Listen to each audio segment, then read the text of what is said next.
রেস্টুরেন্টের চাইতেও যদি দ্বিগুণ স্বাদের হয় ঘরের তৈরি মিট বক্স, তাহলে আর রেস্টুরেন্টে কেন যাব? আর বাসাতেই অল্প খরচে বানিয়ে নেওয়া যায় এই দারুণ স্বাদের মিট বক্স। তো আজকে সেই রেসিপিটি আপনাদের সাথে শেয়ার করব, আশা করি সবার ভালো লাগবে। ফ্ল্যাশব্যাক। হ্যালো গাইস, আসসালামু আলাইকুম। সবাই কেমন আছেন? তো প্রথমেই যা লাগবে সেখানে আমি দেখিয়ে দিলাম। লাগবে এখানে পেঁয়াজ কুচি, ফালি করে কেটে রাখা কাঁচামরিচ, আর সাথে লাগবে রসুন কুচি। আর এখানে লাগছে চিনি, এখানে লাগছে ময়দা, এখানে লাগছে চিলি ফ্লেক্স, সেই সাথে অরিগ্যানো, আর সাথে গুঁড়া দুধ। আর আমি এখানে নিয়ে নিয়েছি 3 রকমের sauce, fish sauce, soya sauce, আর এখানে আছে ওয়েস্টার সস। সেই সাথে এখানে আছে হট টমেটো সস।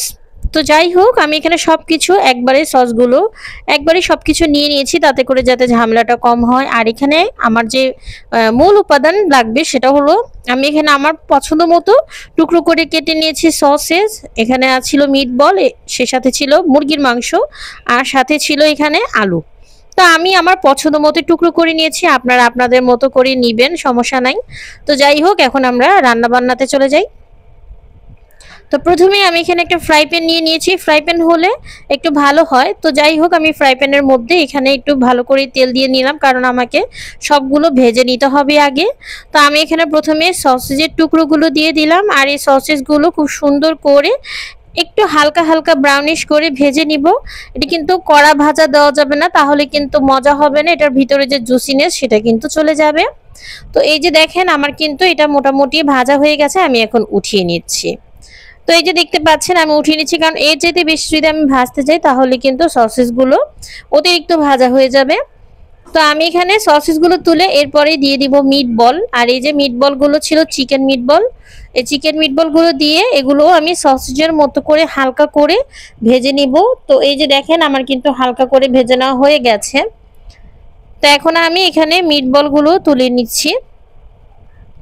তো মিটবলগুলো তোলা হয়ে গেলে আমি এখানে দিয়ে দিব মুরগির মাংস। এই যে দেখতে পাচ্ছেন, মুরগির মাংসগুলো ছোট ছোট করে কেটে নিয়েছি। তারপরে আমি এখানে মুরগির মাংসটাও আমি সুন্দর করে ভেজে নিব। মুরগির মাংসতে আমি অল্প একটু জাস্ট লবণ দিয়ে দিয়েছিলাম। তো লবণটা দিয়ে এই তো মুরগির মাংসটাও ভেজে আমি উঠিয়ে নিলাম। সব শেষে আমি এখানে আলুটা দিয়ে দিচ্ছি, আর আলুটাতেও আমিও কিন্তু অল্প একটু লবণ মাখিয়ে নিয়েছিলাম। তো এই তো আমি এখন আলুটাকেও ভেজে নিব। যেহেতু আলুটা ভাজতে একটু সময় লাগবে, কারণ আলুটা নরম হতে হবে, তাই আমি চুলাটাকে একটু লো করে দিয়ে ঢেকে দিয়েছিলাম প্রায় 10 মিনিটের মতো। তো এরই মাঝে আলুটা কিন্তু সুন্দরভাবে, একদম দেখতেই পাচ্ছেন কত সুন্দর ভাজা ভাজা হয়ে গেছে। তো এই তো তেলটা আমি এখন কমিয়ে রাখছি, কারণ এখানে অনেক তেল আছে, এত তেল দিয়ে বানাবো না, আমি অল্প তেল দিয়ে মিট বক্সটা বানাবো। তো যার কারণে আমি এখানে তেলটা সরিয়ে দিয়ে এখন আমি এখানে দিয়ে দিব পেঁয়াজ কুচি, রসুন কুচি। তো এখানে কাঁচামরিচ যে ফালি করে দেওয়া ছিল আমি সেগুলো দিয়ে দিয়েছি। সব কিছু একসাথে খুব সুন্দর করে ভালোভাবে হালকা করে ভেজে নিব। খুব বেশি ভাজবো না, আমি হালকা করে ভেজে নিব।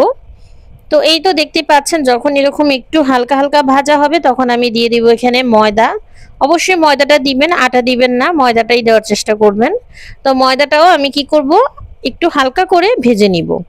তারপরে দিয়ে দিব আমি এখানে পানি, যাতে এটা পুড়ে না যায়। তো পানিটা দিয়েই কিন্তু সাথে সাথে এভাবে করে নেড়ে চেড়ে মিশিয়ে নিতে হবে। তারপরে দেখেন, আমি এটাকে মিশিয়ে এখানে ওই যে আগে থেকে যে সসগুলো সব একসাথে মিক্স করে রেখেছিলাম সেই সসগুলো আমি এখানে দিয়ে দিলাম। তো সসগুলো দেওয়ার পরে আমি এখানে অন্য যে জিনিসগুলো ভাজাগুলো ছিল, যেমন সসেস ভাজা, মিট বল ভাজা, ওগুলো আমি দিয়ে দিব। দিয়ে এরপরে আমি এখানে চিনি, গুঁড়া দুধ, চিলি ফ্লেক্স, আর যে অরিগানো ছিল সেগুলো একত্রেই একবারেই ঢেলে দিয়ে দিয়েছি। এখন আর কিচ্ছু না, জাস্ট মিক্স করব।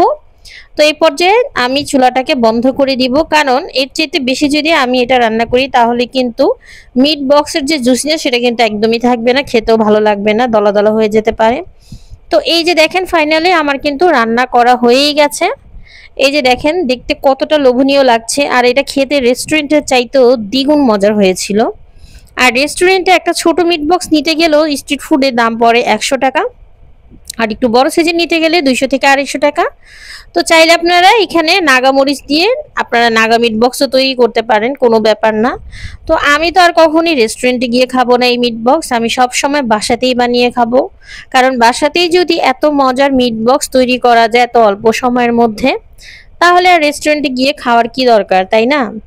তো এই তো আমি এটা গরম গরম সার্ভ করতেছি, কারণ এই ধরনের খাবারগুলো গরম গরমই খেতে কিন্তু মজা। তো আমার ছেলে তো পাশে দাঁড়িয়ে আছে, কখন খাবে, আমি ওকে একটু খাওয়াই দিলাম। তো এই যে ফাইনালি আমিও নিয়ে বসে গেছি, এটা খেতে এত মজা লাগছিল, আমার তো এখন ভিডিওটা দেখে আবারও খেতে ইচ্ছা করতেছে। আশা করি আপনাদের ভালো লেগেছে। সবাই ভালো থাকবেন। আল্লাহ হাফেজ।